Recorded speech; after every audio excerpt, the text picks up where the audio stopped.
Assalomu alaykum, hurmatli ustozlar, mehmonlar, hamkasblar. Bugun taassurot juda ko'p, har bir kishi gapirishi mumkin, lekin men translyatsiya avvalroq aytib o'tishim kerak. Baxtiyor aka, Husan aka, Federatsiya raisiga e'tibor uchun rahmatimizni yetkazib qo'yinglar. Endi Ishonch gazetasi jamoasini tabriklayman bugungi ayyom bilan.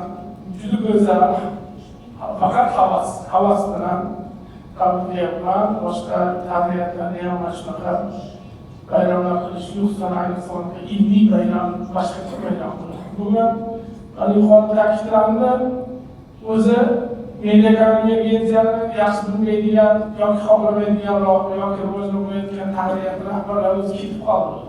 Asli vaziyatni o'ldirish kerak bo'ladi. Yana bir xulosam shuki, o'zi har bitta o'sha muharrirni, bosh muharrirni burnini ishqab ilmga tortishimiz kerak.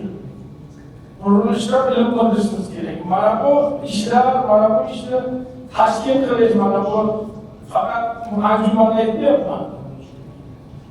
Ishonch gazetasini ishini, kundalik ishini ilmiy jihatdan asoslangan ish hisoblanadi. Chunki bosh muharrir shu bo'yicha yoqadi, ilmiy ish qildi. Ilmiy ishda ham turli tajribalar bor. Qizlarimiz e'tirof etishni ko'pchilik qizlarimiz har xil jihatlarni ochib beryapti. Har bitta tahrirga duch qilish kerak. Bu kundan rivojlanib boraveradi, yangi tendensiyalar paydo bo'ladi, yangiliklar paydo bo'lib, tadbiq qiladi. Ilmni hurmat qilmagan bosh muharrir qilmaydi ish transferi. Savol mana.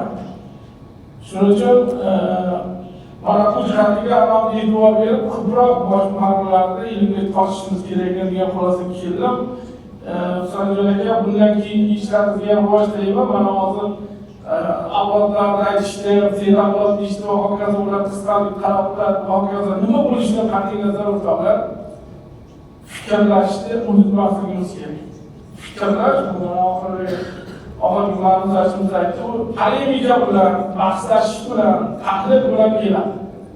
O'qishni o'rgatishimiz kerak va millatga, shuning uchun kelajakdagi ilmiy konferensiyalarni mana shu yo'nalishda ham tashkil qilishlarini so'rab qolaman. So'ragan ishlaringizga rivoj tilayman. Sog' bo'ling.